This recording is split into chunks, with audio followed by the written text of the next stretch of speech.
Hello, welcome back to Rabbits Forever. So today, it was actually last night, but I'll show you today.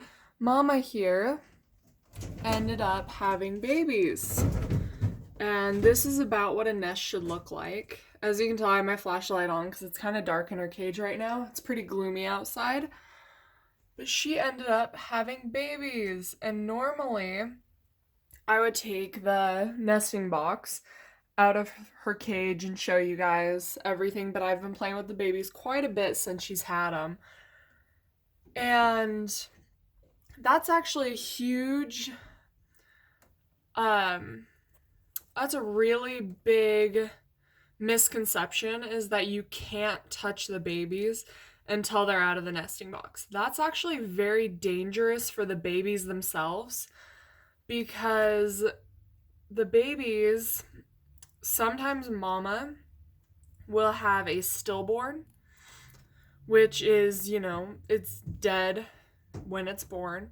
Or, as in my case, I ended up last night having to throw a kit in the freezer because she skinned it alive. And this baby was still alive.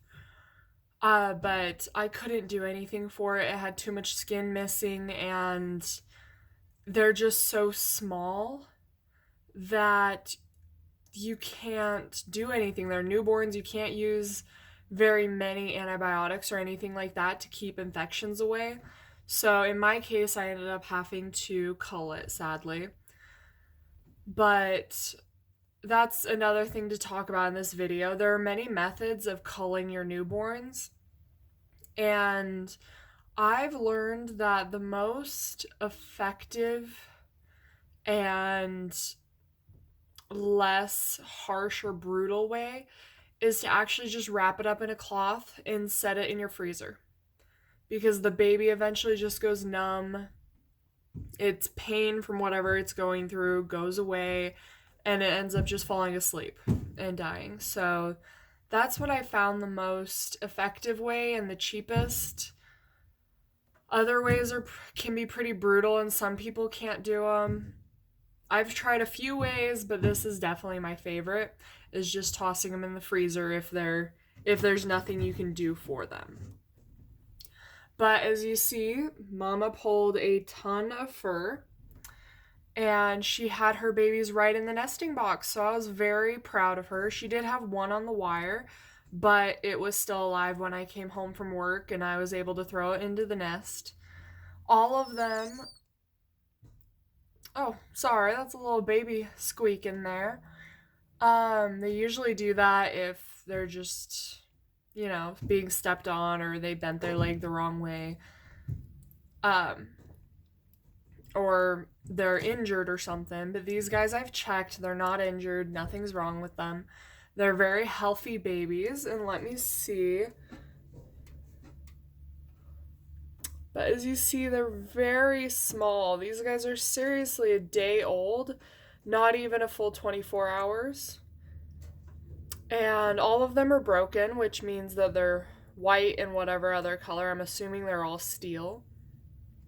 But yeah, Mama will pull all this fur to keep them warm and taken care of. And yeah, that's a Mama's little nest. She actually went pretty overboard on the fur, so I'm actually going to save some of this fur in a plastic bag for her next litter, so she doesn't have to pull as much fur. And as you see, Mama over here is doing great. She's still pretty well conditioned. She's a little stressed, obviously, because she did just have babies, but she's still nice and full and well conditioned, which is good, because that means if I wanted to rebreed her soon, I could. I'm not going to, because I'm going to let her take care of this litter for right now, and then I'll do a rebreed and make sure that everything's good and these guys are out of the nest, and she'll have a little break. But if you wanted to rebreed, I would suggest a 2-week period, because that gives the time for these cuties that are in here to be weaned, and then she'll have her litter. 2 to 3 weeks is my typical window there of rebreeding. but I'm gonna probably let her go about a month before I rebreed her. But we'll see. She's done an amazing job. I'm very proud of her. And I'll continue showing updates on these kits and how they're doing and how they're developing and what to expect during this period.